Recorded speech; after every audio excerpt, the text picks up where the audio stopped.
Yo, what's going on? Welcome into the show. You're watching Philadelphia Eagles now. My name is Chase Sr., and no matter where you are or how you're tuned in, thank you so much for making today's show a part of your day. Another loaded show on the docket for today's episode, and here's everything that we're getting into. The Philadelphia Eagles making a couple of roster moves going into this big matchup against the New York Giants at the Link on Sunday.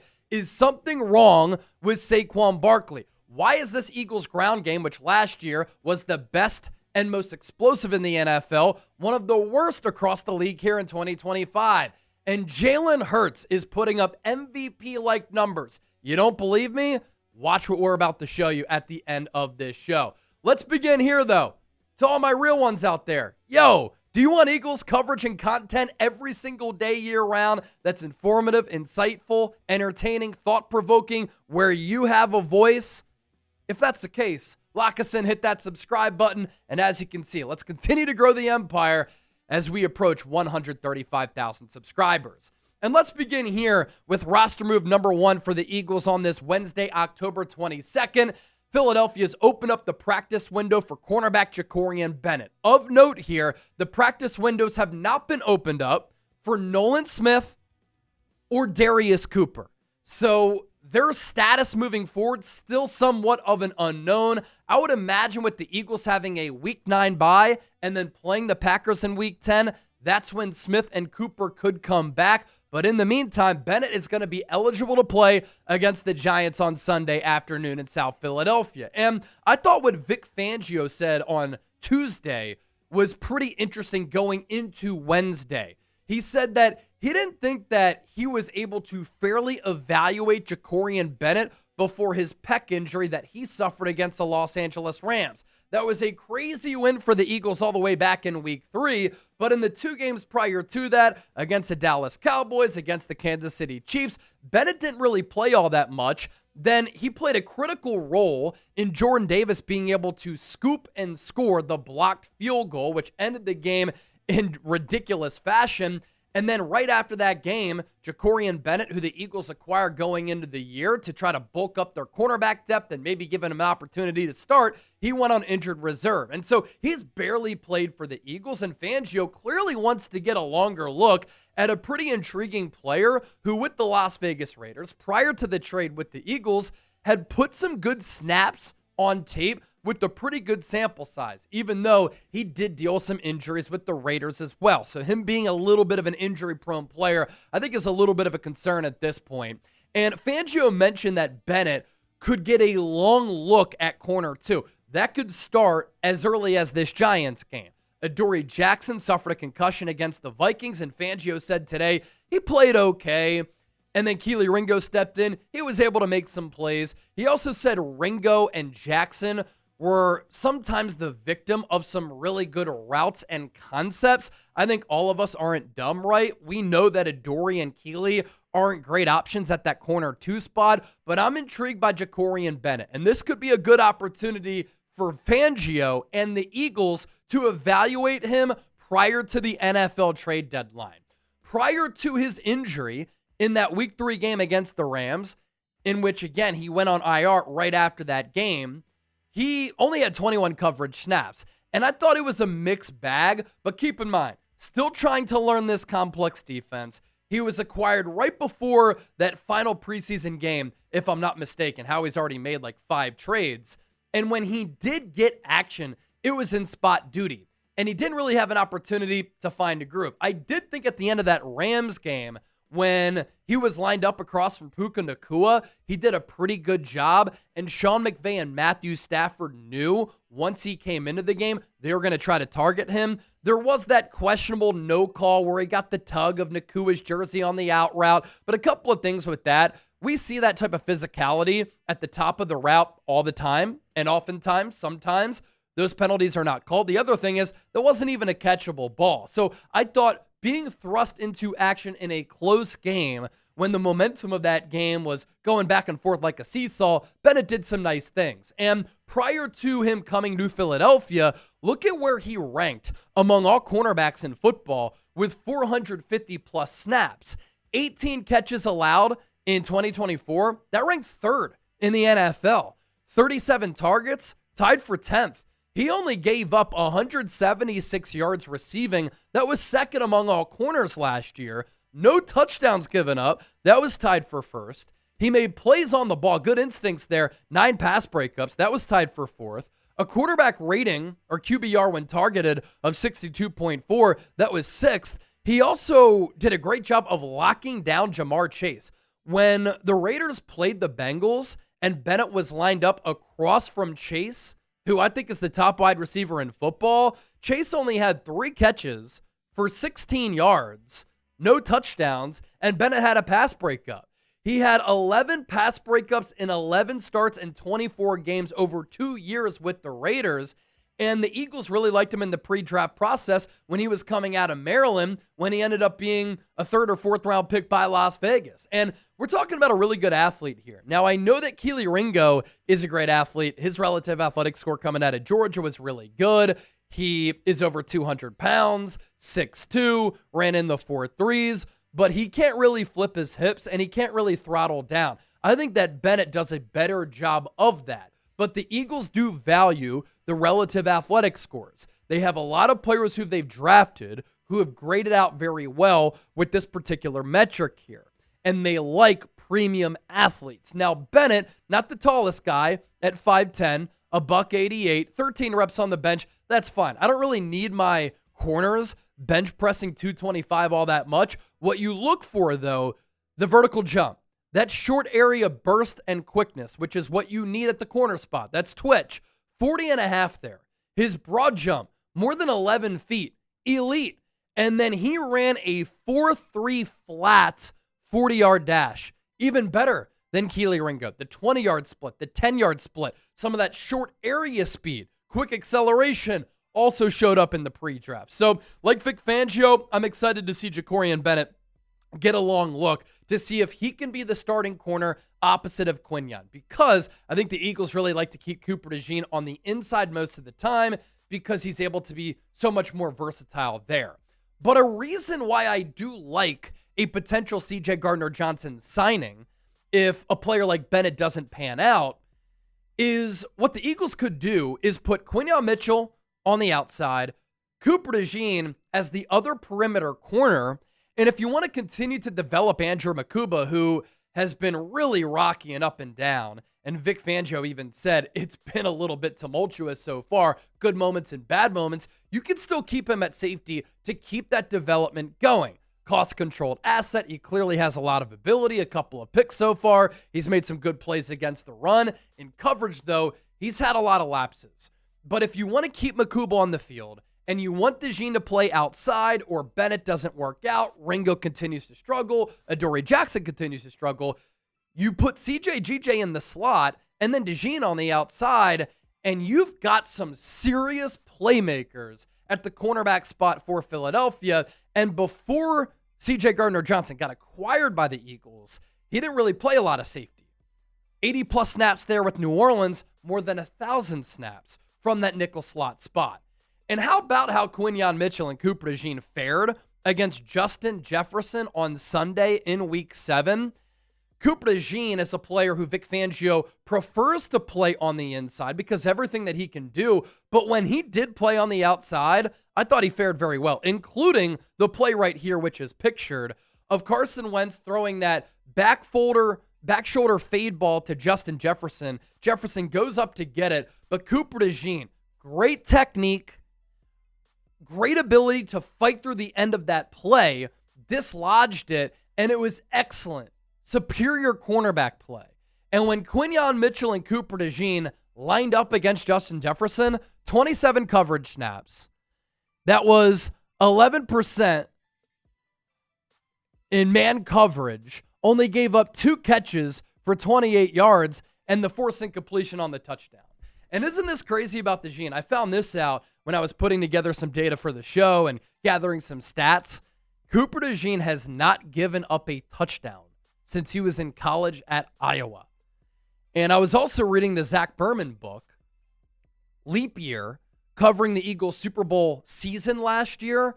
Isn't this crazy? Quinyon Mitchell and Cooper DeJean were the top 2 corners on the Eagles' draft board. And both fell to the Eagles. Quinyon in the first round, DeJean in the second round. 2 draft selections, which has really changed the direction of this Eagles defense, considering how bad they were in 2023. And then another fun note from Zach Berman's book is that the Eagles had not drafted a corner in the first round since 2002, Lito Shepherd. That ended when they took Quinyon. The Eagles also had not drafted corners in the first 2 rounds since 2002, when the Eagles drafted Lito Shepherd, who became an All-Pro, and Sheldon Brown, who was an excellent corner. They formed to be one of the top corner duos in the NFL. History repeated itself in 2024, and once again, it's looking like the Eagles drafted 2 of the top corners in the National Football League as a duo. Eagles roster move number 2. Remember the name Sua Opeta?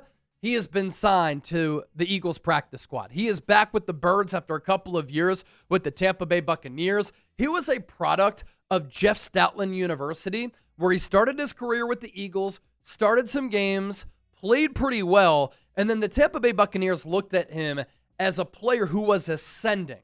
Now, he didn't end up starting any games for Tampa Bay, but they looked at him as a player who could be a pretty good option along their offensive line. Now, it never really panned out with the Buccaneers because of injuries, and he just didn't see the field all that much. But this is notable for the Eagles because this interior offensive line for the Birds has been a problem. And it's been shocking to me how bad this Eagles offensive line has been to start the season when you factor in how many elite players they have, how well those individual players have played before, and the investments that the Eagles have made in those players. Yet, Landon Dickerson has not been good. Cam Jurgens was showing the aftermath of that back surgery. Now he has a knee injury. And Tyler Steen's been okay, but it's definitely a step down from Mekhi Becton. I also had a Chargers fan in my comment section on Instagram saying, you can have Mekhi Becton back. He's been awful for us. I said, send him to us. We would love to have him back because he's better than Tyler Steen. More on Opeta here. UDFA out of Weber State in 2019, the same college that Damian Lillard went to. He was with the Eagles from 2019 through 2023, then with the Buccaneers in 2024 and 2025. 10 starts with the Eagles. So they're bringing in a player who knows the scheme, has familiarity with the system, and familiarity with the organization. And I want to quickly pop up this chart, which ranks all of the offensive lines across the NFL. And where you see the Eagles is toward the bottom. They are in the lower third, the lower quarter of this list. And so I know that photo is a lot to digest. I simplified it for everybody. Look at where the Eagles' offensive line ranks this year in some really critical areas. Yards before contact per carry, 27th. Stuffed running percentage, 31st. Run block win rate, 24th. Pressure rate, 25th. Pass block win rate, 19th. This offensive line needs to be better. And if they do play a little bit better, I think it's going to go a long way in solving a lot of these offensive line issues. We're only getting started here on today's Philadelphia Eagles now. Still to come, after we talked about those 2 roster moves, is something wrong with Saquon Barkley? We're once again going to talk about that offensive line. And Jalen Hurts is putting up MVP numbers. We're also going to do a film study for a critical play that happened against the Vikings, which goes to show you the high football IQ of Jalen Hurts, just high-level quarterbacking. But let's get to our sponsor, our friends at PrizePicks, making today's Philadelphia Eagles now possible. This is the #1 fantasy sports app in America. Join the millions of users and sign up today at prizepicks.com/CLNS and use my code CLNS. Pick, predict, play. That's how easy it is with PrizePicks. You choose more or less on 2 to 6 player stat projections, and you can win some big-time money. You can get your picks in less than 60 seconds. And I know that all of you know ball, but I want you to show me. Turn your takes into cash with PrizePicks. PrizePicks also has a couple of new features. It's the only app that offers stacks, meaning you can pick the same player up to 3 times in the same lineup. For instance, against the Giants, do you want to pick more on Jalen Hurts' pass yards, rush yards, and touchdowns? Now you can pick all of them in the same lineup, only on PrizePicks. You can also follow other PrizePicks players directly on the app and copy their lineups in one click, whether it's a friend, a celebrity partner, or just somebody whose picks you like. Hit the follow button and check out every lineup they create in the new feed tab on PrizePicks. Here's a 3-pick power play for Sunday's game. A.J. Brown, more than 65.5 receiving yards. Cam Scadaboo, more than a half rushing or receiving touchdown. He had 3 against the Eagles back a couple of weeks ago. And Jalen Hurts, more than 208.5 passing yards. That pass game, I think it continues to stay alive. So download the PrizePicks app, use the code CLNS to get $50 in lineups after you play your first $5 lineup. That's code CLNS to get $50 in lineups after you play your first $5 lineup. PrizePicks, it's good to be right. All right, let's move forward to an important conversation that we need to have here on the show. A big topic of conversation this season for this Eagles offense, what is going on with the Eagles run game? Is Saquon Barkley washed? Is he cooked? Is he feeling the effects of leading the NFL in touches in 2024 when he won Offensive Player of the Year and put together arguably the best single season for a running back of all time? Or is it this Eagles offensive line? When you look at Saquon's numbers here in 2025, it's crazy how down they are. And it's wild with how talented this Eagles offensive line is and how great Saquon is with the running threat that Jalen Hurts is, that this ground game and Saquon haven't been able to get going. He doesn't have more than 100 scrimmage yards in a game all year. 113 carries for 369 yards, 3.3 yards per carry, and 3 rushing touchdowns. You compare his numbers through 7 games this year to the first 7 games of last year. Look at the difference. 130 carries for 766 yards. His yards per carry through 7 games a season ago, 5.9, and he had 5 rushing touchdowns. To me, this doesn't come down to Saquon being over the hill or him declining. I think that he looks great. He has explosiveness. He has burst. He has pull-away speed. He's still really fast. Some of the jump cuts and the spin moves that we're seeing, we saw all of that last year. To me, the biggest issue with the Eagles' ground game is this offensive line. Plain and simple. They have not played well this year, and it's evidenced by them not being able to get a push, especially with their interior offensive line. So often this year, when Saquon has gotten a carry, he's met immediately in the backfield. And the data backs all of this up. I did some digging here. Yards before contact per carry for Saquon, 27th in the NFL. Stuffed run percentage, second to last in the NFL at 31st. Run block win rate, this Eagles offensive line, 24th. Pressure rate, 25th. Pass block win rate, 19th. And some really important numbers here compared to last year, the yards before contact per attempt. Last year on average, Saquon picked up 3.8 yards before contact. That means this offensive line was getting a great push. They were getting downhill, and Saquon was not touched for nearly 4 yards after his carry, right? In 2025, that number is down a full 2 yards. That's 6 feet. Easy math. And last year, his yards before contact total, he ran for 2,005 yards. 1,328 of those came before contact. And this year, the split's not good.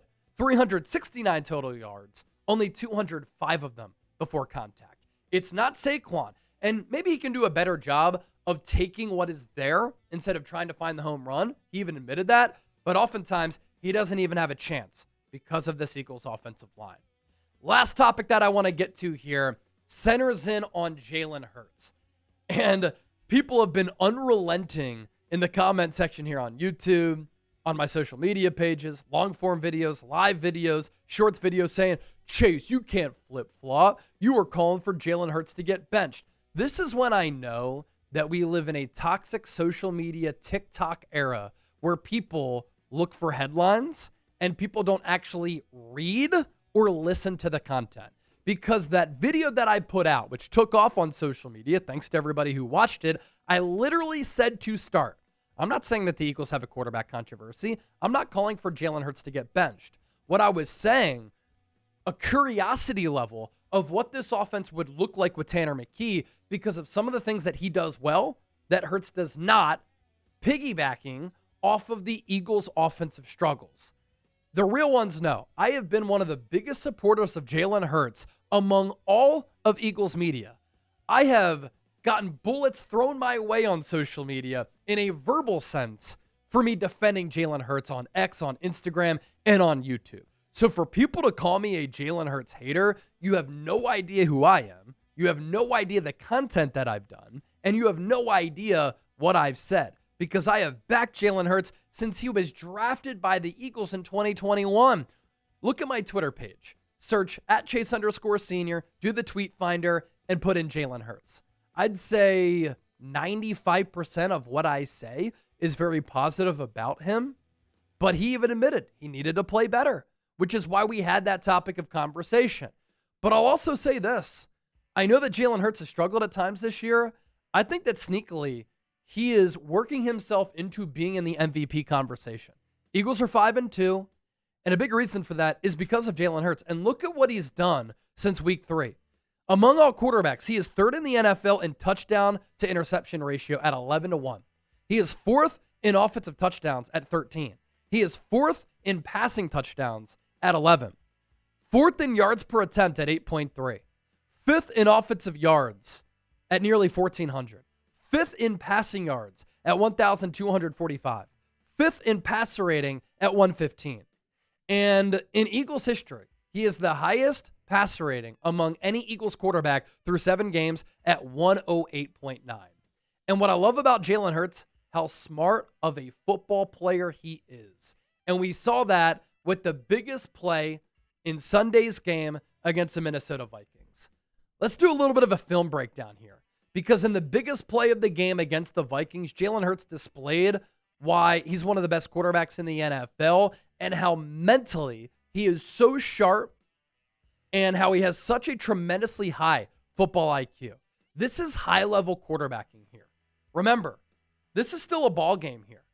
Third down, ball spotted at the 37-yard line, Jalen Hurts in the shotgun, Saquon Barkley to his right. The Eagles could have run it here to try to continue to milk clock, force the Vikings to use a timeout, or they could go for the kill shot. And what the Eagles did here, as we know, go for the kill shot. And what you see here with Jalen Hurts circled, he is pointing to A.J. Brown, who is matched up one-on-one against Isaiah Rodgers. And this point faked out Isaiah Rodgers. Nick Sirianni mentioned this after the game. And as we go to the next slide, that Jalen Hurts point, Isaiah Rodgers thought, was indicating that AJ was going to run a slot, that he was going to break in. And so Isaiah Rodgers got faked out. And as you can see, as AJ faked the in cut, Isaiah Rodgers broke inside toward the number, toward the hash, thinking that Hurts was going to throw the in breaker. But as we know, A.J. Brown had a great head fake. And look at the position of Isaiah Rodgers there. Clearly, he over-pursued, and he knew that he was in trouble with the direction and the momentum that his body was moving in. And so with A.J., fakes on the in shoulder, gets upfield, Isaiah breaks toward the in breaker, throttles down, but by the time that he does that, he's beat. He's cooked. And so with the Vikings sending pressure, what Hurts also did was kind of drop back, buy himself some time, and then throw off his back foot, and he dropped it right in the bucket to A.J. Brown. And it's because A.J. beat Rodgers, but it was the point that started it all that faked Isaiah Rodgers into thinking that Hurts was going to throw the in-breaker. And Hurts and A.J. faked Isaiah Rodgers out. And I like Isaiah Rodgers as a football player. He got cooked by A.J. and DeVonta Smith on Sunday. And I'm sure that made Howie Roseman very happy. Don't forget to give me a follow on X and Instagram, by the way, @Chase_senior. I'm giving you so much Eagles content here for free, and I'm giving you additional Eagles coverage on my personal social media pages.